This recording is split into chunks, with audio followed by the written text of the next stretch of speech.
안녕하세요. 즐거운 수요일입니다. 어제 저녁에 비가 좀 오더니 아침까지 비는 오지 않는데 우중충합니다. 자, 처지지 않고 오늘 또 활기차게 시작하는 설민법입니다. 자, 오늘은 지난 시간에 이어서 대리 관련 세 번째 시간입니다. 자, 오늘은 대리권의 제한 관련해 가지고 자기계약 내지는 쌍방대리 금지 법조항 기여가 볼 거고, 공동들이 볼 거고, 대리권 남용 볼 거고, 대리권 소멸까지 한번 힘차게 달려가겠습니다. 자, 시작합니다.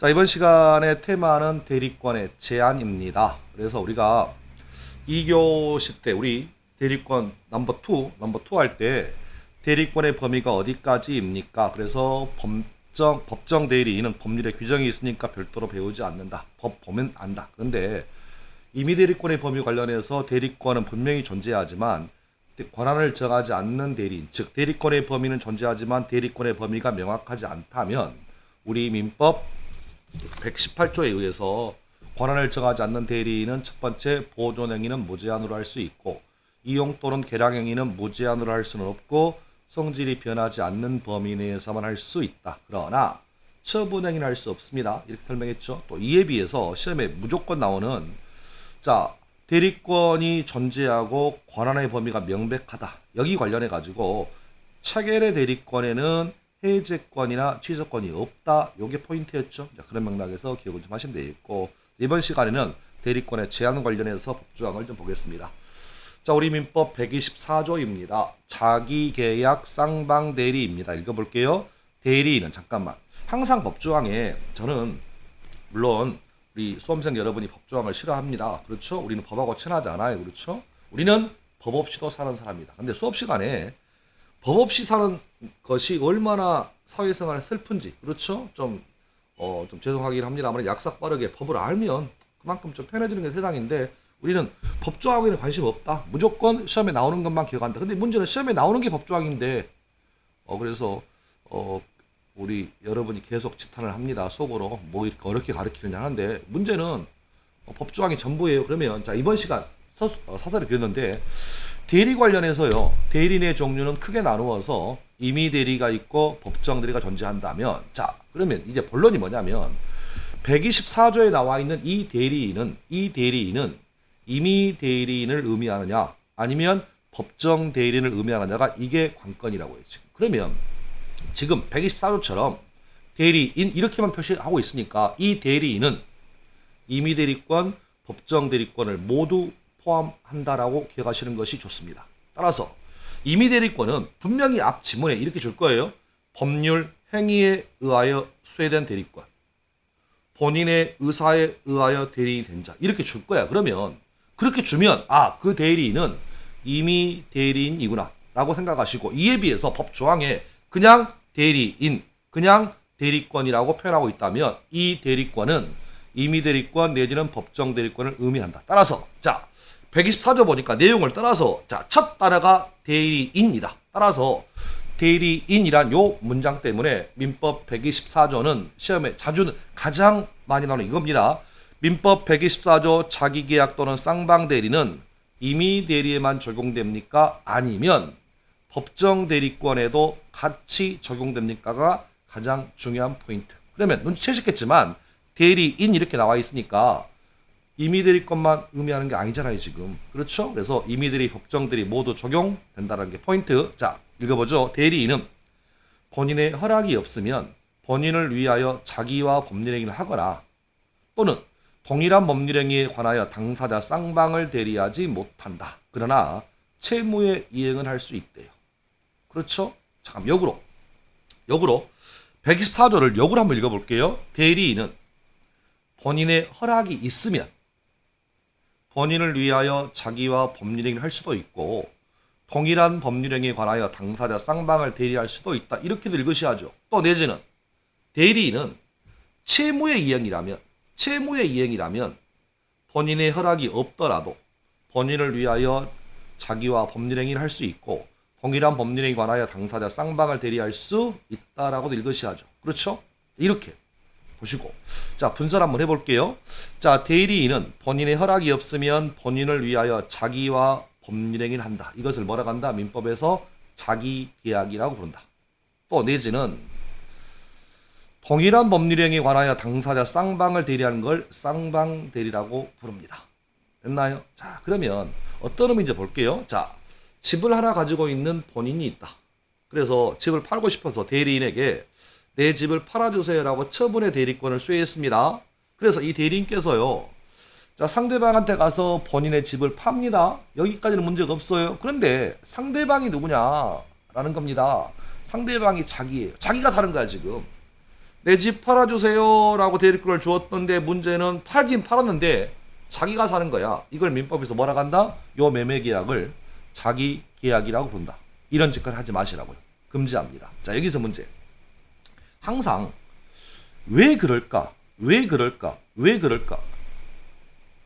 왜 자기계약을 금지할까요? 팔은 안으로 굽습니까? 밖으로도 굽을 수 있나요? 사람이 아무리 공정해도 아무리 죄송해요 표현이 저처럼 공명정대한 사람도 객관적인 사람도 아무래도 친하고 정이 가는 사람에게 뭔가 줄 수밖에 없어요. 그렇죠? 그러면 자기 계약을 금지하라는 이유는 본인에게 해가 될 수 있어. 그러니까 잘 들어보셔봐. 무조건 해가 되는 게 아니야. 저처럼 양심적인 인간, 죄송해요. 저처럼 양심적인 인간은 저런 경우에 저 집을 할 때는 시가대로 살 거예요. 왜? 양심이 있으니까. 근데 그렇지, 쉽지 않아. 그래서 자, 먼저 금지하는 이유는 본인의 이익을 해야 한다가 아니라 해야 할 염려가 있기 때문이다. 그럼 역으로 자기 계약을 하더라도 본인의 이익을 해야 할 염려가 없으면 굳이 막을 필요가 없네요. 헐?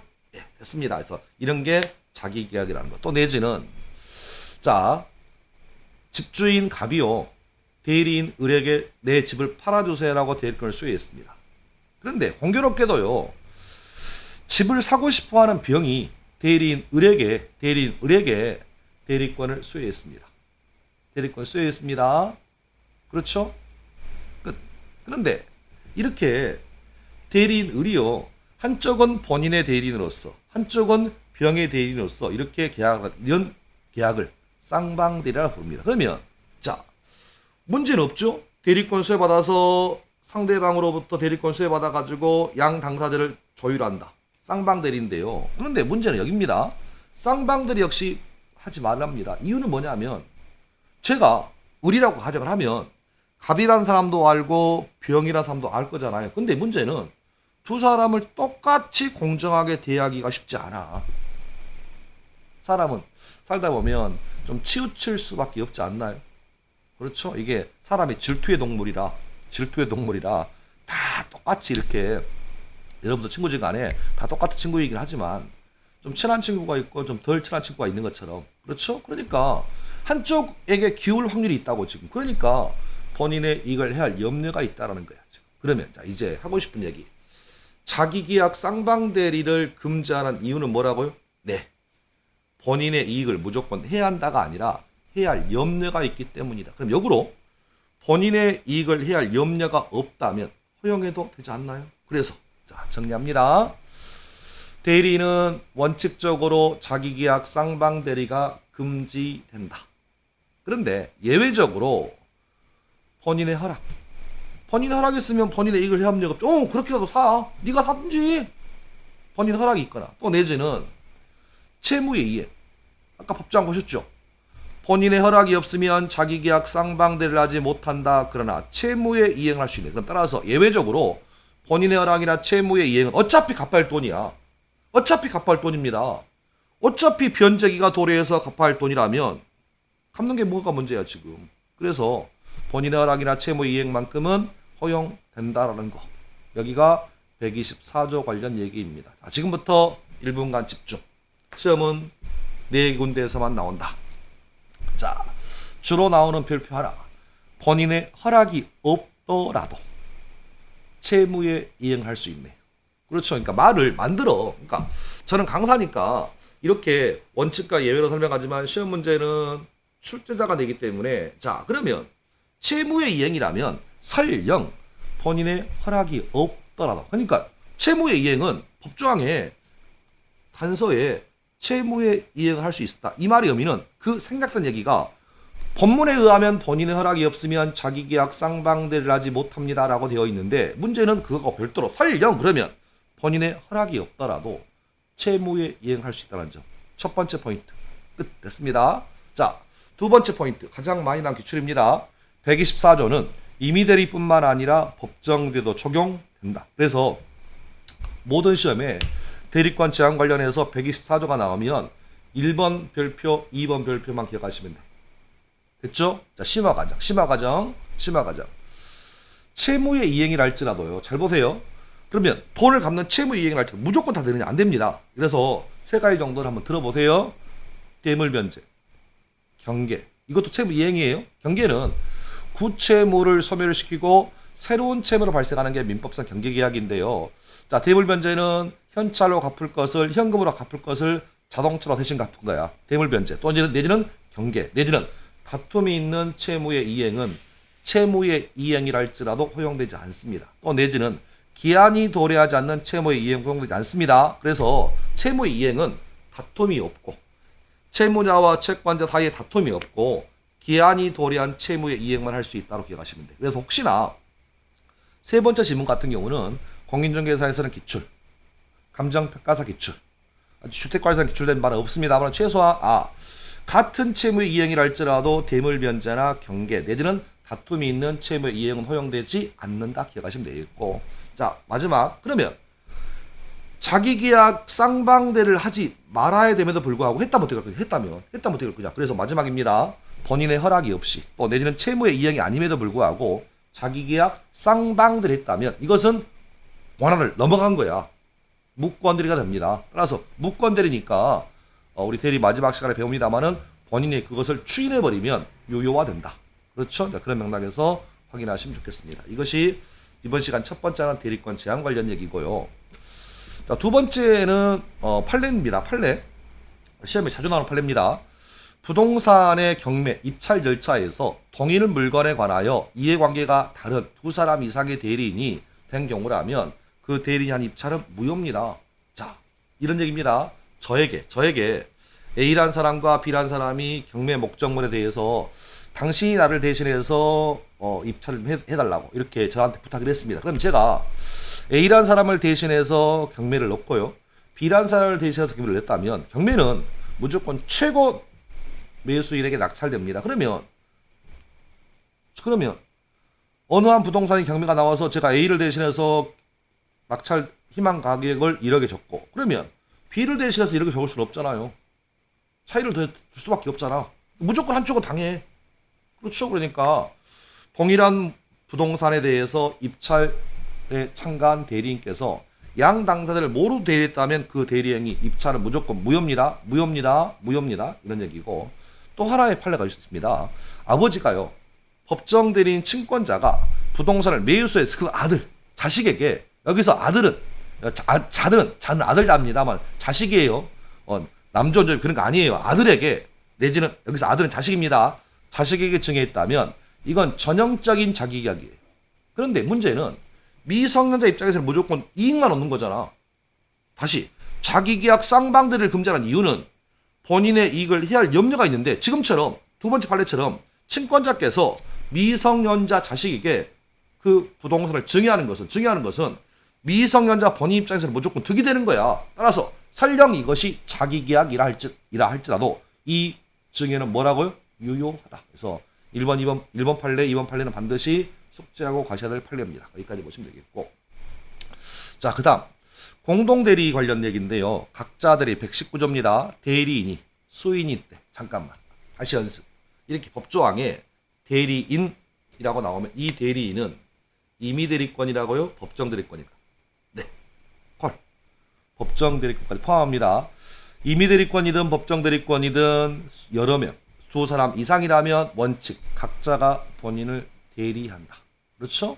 모든 시험에 거의 서비스급 문제로 나오는 기출입니다. 그래서 각자가 본인을 대리하지만 그러나 법률 또는 숙권행위에 다른 정한 바가 있다면 그러하지 않대. 그러면 그러하지 않다의 의미니까 그때는 각자 대리할 수 없고 공동 대리해야 합니다. 무슨 얘기냐면 본인께서 대리인 2명에게 야 너희 둘은 나의 대리인 맞는데 너희 둘은 밖에 나가서 대리할 때 각자 대리하지 말고 둘이 의견을 모은 다음에 대리해라. 공동 대리하라고 했습니다. 그러면 공동 대리해야죠. 끝. 근데 법률의 규정을 한번 보여드릴게요. 법률의 규정 우리 민법 909조 제2항입니다. 이렇게 나와 있습니다. 친권도 법정 대리권이죠. 친권은 부모가 혼인 중인 때라면 부모가 동그라미 공동으로 그렇군요. 친권은 공동 행사입니다. 이게 법이야. 그러면 이런 경우라면 각자 대리할 수 없고 공동 대리하셔야 합니다. 됐나요? 예, 됐습니다. 그래서 이렇게 보시면 되겠고 시험에는 자주 나오지만 거의 서비스급으로 나오기 때문에 단순하게 정리 원칙 각자 대리가 원칙이다. 다만 예외적으로 공동 대리한다. 됐습니다. 여기까지 보시면 되겠고 자 그다음 대리권 남용 관련 얘기 좀 해볼게요. 남용 역시 지문 무조건 하나씩은 줄 거예요. 자 대리권 남용은 무엇이냐? 자, 그림을 볼게요. 집을 하나 가지고 있는 대리인께서 본인께서 대리인에게 야 내가 돈이 좀 필요하니까 내 집을 팔아오세요라고 처분의 대리권을 대리인 을에게 수여했습니다. 그래서 대리권을 수여받은 유권 대리인께서 자 상대방과 매매계약을 체결합니다. 그러면 매매계약을 체결하면 상대방 매수인으로부터 대리인은 매매대금 수령할 수 있죠. 매매대금 수령했습니다. 여기까지 문제 있다 없다? 전혀 법적으로 문제가 없다. 그렇죠? 전혀 대리권을 수여받은 대리인은 능동대리권뿐만 아니라 수동대리권도 포함되어 있기 때문에 상대방으로부터 매매대금을 수령할 수 있습니다. 여기는 문제 없어. 근데 문제는 이 매매대금 받은 것을 본인에게 전달해 줘야죠. 그런데 먹튀했답니다. 먹튀 횡령했습니다. 본인에게 지급하지 않고 튀었답니다. 안타깝네. 이것을 우리는 대리권 남용이라고 합니다. 그렇군요. 자, 대리권 남용의 의미가 좀 어렵긴 합니다. 우리가 수업 시간에 한 것처럼 우리 민법적인 남용의 의미, 민법의 남용의 의미는 이렇게 설명했습니다. 남용은 그것이 대표권 남용이든 권리 남용이든 아니면 이번 시간에 배우는 대표권 남용이든 남용의 의미가 뭐냐? 권한 내다. 할 수 있는 권한 내다. 그런데 권한 내긴 하지만 뭔가 이상하다. 그렇죠? 그래서 우리가 이렇게 제가 설명했습니다. 그 대통령의 고유 권한 중에 사면권이라는 것이 헌법상 보장된 대통령의 가장 막강한 권한이에요. 그러면 현재 감옥에 가 있는 교도소에 가 있는 죄인을 사면해주면 법적으로 문제 없어. 왜? 대통령의 사면권은 대통령 헌법상 보장된 대통령의 고유 권한입니다. 그런데 예를 들어서 사람 10명 중에 연쇄살인범이 감옥에 가 있는데 현재 사형 선고 받고 이제 복역 중인데 대통령께서요 너 풀어줍니다. 법적으로 문제는 없어. 근데 여기서 문제 대통령의 권한 내라 할지라도 그게 사회상식과 맞지 않잖아. 이것을 우리가 대통령의 권한 남용이라고 한다. 그럼 포인트. 자, 대리인이 대리권의 범위 냅니까? 왜입니까? 냅니다. 네. 왜면 월권이에요. 할 수 없는데 하는 것 월권입니다. 그런데 이건 할 수 있는 거예요. 지금 대리권의 범위 내다. 즉 대리인은 상대방으로부터 매매대금을 수령할 수 있습니다. 대리권의 범위 내에서 대리인을 하였지만 본인의 의사에 반하여 대리인 자신의 이익이나 제3자의 이익을 위하여 그렇군요. 먹고 튀었다는 거야 지금. 그래서 항상 포인트가 대리인의 진위가 본인의 진위에 반하여 대리인 자신의 이익이나 3자의 이익을 위하여 대리권 행사했습니다. 라고 나면 떠올라야 돼. 대리권 남용이다라고. 됐나요? 자, 그러면 여기서 문제. 이 매매계약은 유효입니까? 무효입니까? 그러면 여기서 문제. 상대방은 본인한테 가서 야 내가 계약 체결했고 네 대리인에게 매매대금 줬으니까 그 대리인이 돈을 갖고 튀었든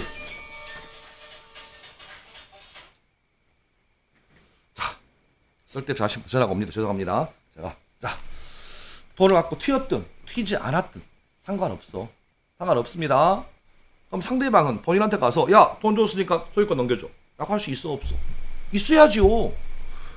대리인이 돈을 튀는 것은 주거들끼리 문제지. 상대방 입장에서 돈 줬잖아 지금. 됐나요? 그래서 이제 정리합니다.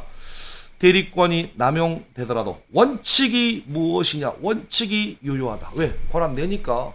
권한 내니까. 따라서 요의 의미는 뭐냐? 본인은 대리인이 체결한 계약상의 책임을 져야 합니다. 따라서 설령 내 통장에 본인 통장에 매매대금이 들어오지 않았다 할지라도 소유권 넘겨줘야 돼. 됐나요? 그런데 문제는 이겁니다. 예외가 있어요. 예외. 상대방이요. 매매대금을 지금 주면 저놈이 먹고 튀겠는데? 라는 사실을 상대방의 대리권 남용 사실을 처음부터 알았거나 알 수 있었을 경우라면 이러면 그럼 굳이 상대방을 보호할 필요가 없잖아. 아니 내가 매매대금을 주면 저놈 음치가 바로 튈 것 같아. 그럼 주지 말았어야죠. 즉 대리권이 남용되더라도 유효한 이유는 선의 무과실에 상대방이 있을 수 있다. 그러면 그 상대방을 보호하기 위해서라도 본인을 희생시켜서라도 본인에게 책임을 지우는데 문제는 처음부터 상대방이 악의가 있거나 내지는 알 수 있었다면 그때는 상대방을 보호할 필요가 없잖아요 지금. 그러니까 그때는 무효랍니다. 잠깐만. 지금 요 초록색인가요? 초록색? 어쨌든 간에 상대방이 알았거나 알 수 있었을 경우에는 무효다. 이런 식의 표현은 우리가 민법 조항을 좀 읽어보실 때 어디서 한번 비슷한 조항을 봤냐면 107조에서 107조 지인이 아닌 의사표시.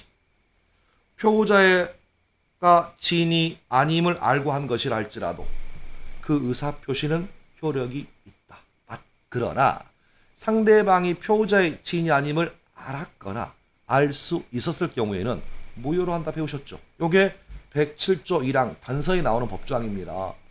그래서 우리 판례는 대리권 남용의 경우에 원칙은 유효하지만 상대방의 대리권 남용 사실을 알았거나 알 수 있었다면 107조 1항을 유추 적용해서 그때는 무효화시킨답니다. 여기 끝. 그래서 정리.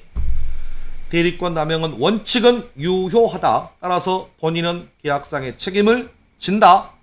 그러나 107조 1항을 유추 적용하여 즉 비진이 표시를 유추 적용해서 대리권 남용 사실을 상대방이 처음부터 알았거나 알 수 있었을 경우라면 무효로 한답니다. 시험 지문에 이렇게 나올 거예요.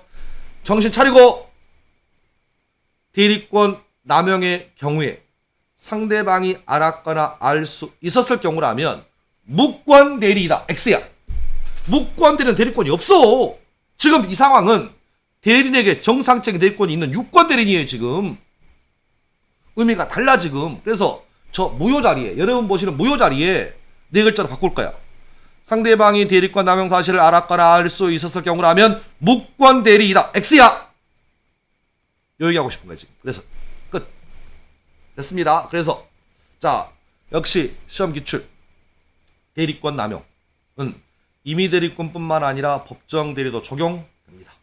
콜 됐습니다. 자, 두 번째 대리권 남용된 경우에도 민법 107조 1항 단서가 유추 적용됩니다. 그래서 두 번째가 훨씬 중요해요. 근데 이게 시험장에 가서 문제를 풀고 시험장가 틀리고 난 다음에 아니면 배우긴 배웠지만 틀리면 평생 모를 수 있어. 그래서 대리권 남용의 경우에 원칙은 유효하지만 상대방이 알았거나 알 수 있었을 경우에 무효이다. 상대방이 알았거나 알 수 있었을 경우에 무효란 이 표현은 민법 107조 1항 단서에서 따왔다. 그래서 유추 적용됩니다. 자, 됐습니다. 여기까지 보시면 남용 얘기는 마무리하겠습니다. 자, 이번 시간 마지막 얘기는 대리권 소멸 얘기 좀 해보고 대리권 소멸. 그래서 127조 대리권은 잠깐 대리권은 이 대리권은 임의 대리권이에요, 법정 대리권이에요. 예, 모두 다 포함돼. 왜? 단서가 없잖아. 9마리. 따라서 법정 대리권이든 임의 대리권이든 다음 각 호의 어느 하나의 사유가 있으면 소멸합니다. 첫 번째 1호 본인이 사망하면 대리할 사람이 없잖아요. 대리권 소멸합니다. 2호 대리인 사망합니다. 그러면 할 사람이 없으니까 대리권 소멸하겠죠. 또 내지는 대리인이 성년 후견 개시 심판을 받아가지고 대리인께서 피성년 후견이 되었다면 대리권 소멸합니다. 또 대리인이 파산하게 되면 대리권 소멸합니다. 잠깐만. 대리인은요 본인의 모든 법률행위를 대리하는 게 아니라 재산상의 법률행위를 대리합니다. 그런데 대리인께서 파산나게 거지됐어. 그러면 본인의 돈을 만지는 사람인데 대리인께서 파산당했으면 죄송해요. 알고지 됐잖아. 그런 사람한테 돈을 맡길 수는 없잖아요, 지금. 그래서 대리인이 파산당하면 대리권은 뭐 한다? 소멸을 합니다. 그래서 네 가지는 그렇게 보시면 되겠고. 자, 128조 이어봅니다. 128조 제목부터 수상해요. 임의대리의 종료입니다. 그래서 읽어보죠. 법률 행위에 의하여 수혜된 대리권. 잠깐만. 127조는 그냥 대리권이다. 128조는 대리권 앞에 뭔가 붙어있다. 법률 행위에 의하여 수혜된 대리권이 나와. 그러면 우리는 항상 법조항을 보실 때 첫 단어가 대리인인지 대리권인지 아니면 첫 단어가 법률 행위에 의하여 수혜된 대리인인지 이거 구분하시라고. 요게 실력이라고요 지금. 그래서 128조 법률 행위에 의하여 수혜된 대리권. 아하! 임의대리권이구나. 임의대리권은 전조의 경우 본인의 사망, 대리인의 사망, 대리인의 성년 후 경계 시 대리인의 파산의 경우 말고 이외에도 원인된 법률관계의 경우. 잠깐 우리 읽으실 때 원인된 법률관계가 뭐였어요? 본인과 대리인 사이에 고용한다. 본인과 대리인 사이에 위임한다. 그래서 이 고용계약, 위임계약을 원인된 법률관계라고 했죠. 그래서 이런 얘기입니다. 야 대리인 나를 위해서 3년간 일해줘 라고 3년짜리 위임계약을 체결합니다. 근데 3년이 끝났어. 3년이 끝나버리면 계약 끝났죠. 그럼 계약이 끝났으면 대리권 소멸해야죠. 그 얘기입니다. 원인된 법률관계 종료에 소멸합니다. 또한 법률관계가 종료되기 전에 숙권행위를 뭐 했다? 철회. 계약이 끝나기 전이지만 야 너 앞으로 나를 대리하지 마. 숙권행위를 철회했어. 그러면 당연히 대리권 소멸하겠죠. 예, 됐습니다. 여기까지 보시면 되겠고. 자 그래서 정리. 대리권 소멸 사유는 임의대리권, 법정대리권 공통된 것 네 가지 정리.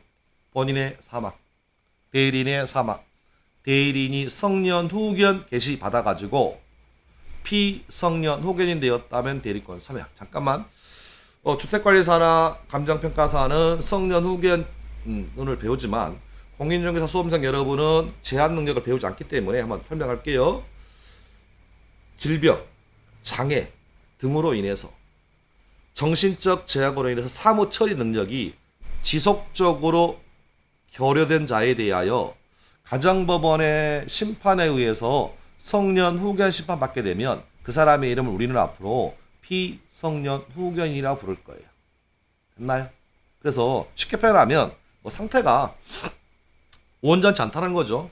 365일 중에서 1년 중에서 한 하루 정도만 자식을 알아보고 나머지 364일을 자식을 알아보지 못한 그런 정도의 환자라면 우리가 지속적 결호라고 부를 거예요. 그래서 그런 사람이라면 그럼 결과적으로 얘기하면 그 심판 받게 되면 아마도 사리 판단이 안 되잖아. 그래도 대리인은 행위 능력은 요하지 않지만 사리 판단은 요해요 지금. 그러니까 상태가 그 정도라고 하면 본인의 의사에서 약간 틀어졌기 때문에 성년 후견 개시 받게 되면 대리권 소멸합니다. 또 내지는 돈이 없습니다. 거지됐어요. 그런데 문제는 고양이에게 생선을 맡길 수는 없다. 그러니까 본인의 재산상의 법률행위를 대리하는 대리인이 파산당하면 대리할 수 없습니다. 이것이 이 네 가지가 공통된 소멸 사유입니다. 자, 이에 비해서 자 임의대리권에만 있는 특유한 소멸 사유가 또 있습니다. 방금 보셨죠? 고용계약 내지는 위임계약이 원인된 법률관계가 종료됐습니다. 또 내지는 숙권행위를 철회했습니다. 그러면 결과적으로 얘기합니다. 임의대리권의 소멸 사유는 지금 법에 총 6가지인가요? 6가지. 첫 번째, 본인의 사망, 대리인 사망, 대리인의 성년 후 관계 시 대리인 파산, 원인된 법률관계 종료, 숙권행위 철회. 그렇죠? 끝. 그런데 법정대리권은 어떻게 소멸하느냐? 그럼 당연히 네 가지. 그렇죠? 법정대리권도 본인의 사망, 대리인 사망, 대리인 성년 후 관계 시 대리인 파산되면 법정대리권도 소멸하는 게 분명한데 또 나머지 뭐 있느냐 찾아봤더니요. 상식선 보세요. 19세 전에 미성년자가 성년돼 버리면 다 커버리면 법정대리권 친권 소멸하겠죠. 당연한 얘기 아닌가요? 또 제한 능력자가 되었어. 쉽게 표현하면 자 정신적 제약으로 사무 처리 능력이 부족한 사람이든 결여된 사람이든 가정법원에 의해서 성년 후견 심판받았습니다. 그렇죠? 이런 경우에 약을 먹고 정신병원을 몇 번 들락고 해서 상태 호전되면 이제는 업무를 볼 수 있어. 그러면 끝내줘야죠. 그래서 우리가 이것을 성년 후견 종료 심판이라 불러요. 그러면 두 번째가 이겁니다. 성년 후견 종료 심판 받게 되면 행위 능력 취득하죠. 그럼 당연히 대리권 소멸하죠. 더 이상 또 대리권 필요 없잖아 지금. 그래서 자 이렇게 섞어놓는다. 시험을 섞어놓는다. 자 보기가 이렇게 8가지 정도가 만들어질 거예요. 이 중에서 다음 중 공통된 걸 찾아보세요 라는 게 가장 보편적인 출제의 모습. 두 번째 8가지를 섞어놓은 다음에 다음 중 임의 대리권에만 있는 소멸사유를 찾아보세요 라고 하는 지문. 또 내지는 다음 중 법정 대리권의 소멸사유를 찾아보세요 라는 게 세 번째 패턴이다. 됐나요? 끝. 됐습니다. 그런데 시험 문제는 이렇게 나오면 얼마나 좋아요. 근데 이렇게 나옵니다. 자, 첫 번째 지문. 대리인의 한정 후견 개시는 대리권 소멸 사유가 아니에요. 즉 대리인이 피한정 후견이 되어도 대리권 소멸하지 않습니다. 성년 후견 심판만 대리권 소멸 사유이고요. 한정 후견 개시는 대리권 소멸 사유가 아닙니다. 자, 두 번째. 본인의 파산은 대리권 소멸 사유가 아니에요. 본인의 파산은 위임의 종료 사유이지 본인의 파산은 대리권 소멸 사유가 아니다. 자, 마지막 세 번째. 요즘 개념 없이 나오는 게 이겁니다. 본인과 대리인사 이익이 충돌해. 본인의 이익과 대리인 이익이 충돌, 이해상반행이 발생하면 그때만 대리권이 제한돼요. 대리권 소멸 사유가 아니랍니다. 그래서 이해상반행위는 한번 들어보세요. 이해상반행위는 대리권 소멸 사유가 아니라는 점, 대리권 제한 사유라는 거, 그 한시적으로만 대리권이 없는 거야 지금. 끝. 자, 그런데 숨어 있는 게 하나 더 있어요 지금. 우리가 대리인은 1교시 때 대리행위를 하려면 사리 판단해야 한다. 그러니까 최소한의 의사 능력은 필요하다. 우리 민법 다음 시간에 합니다만은 117조 대리인은 행위 능력자임을 요하지 않습니다 라는 법조항 때문에 대리인은 행위 능력자임을 요하지 않기 때문에 미성년자든 피성년 후견이든 피한정 후견이든 대리인 될 수 있어요. 그런데 문제는 이겁니다. 대리인께서요 영원히 의사 능력을 상실해. 그럼 최소한 대리인은 행위 능력은 요하지 않지만 의사 능력은 필요합니다. 사리 판단을 해야 돼. 근데 문제는 사리 판단할 수 없다면 의사 능력을 상실해버리면 대리권 주면 안 되겠네. 이건 지극히 당연한 사실이다 보니까 법에 없어요. 이렇게 시험이 뜬금없이 나와. 그래서 대리인께서 의사 능력을 상실하는 순간 대리권 소멸합니다. 이건 당연히 보편적인 얘기다. 그런데 시험 지문에 자 이렇게 나왔습니다. 대리인이 일시적 의사 능력 상실. 잠깐 죄송해요. 술 처먹고 하루 필름이 끊겼어. 뭐 이런 거죠 뭐. 일시적 의사 능력 상실은 대리권 소멸 사유가 아니죠. 왜? 회복하니까 바로. 그래서 자 다시 영구적으로 의사 능력을 상실하면 대리권 소멸합니다. 여기 끝. 됐습니다. 자, 이번 시간 3교시는 이렇게 마무리하겠습니다. 오늘 즐거운 수요일입니다. 날씨가 꾸물꾸물한데 여러분 처지지 말고 오늘 또 희망찬 하루를 시작하는 날이 되겠습니다. 되면 좋겠습니다. 여러분 감사합니다.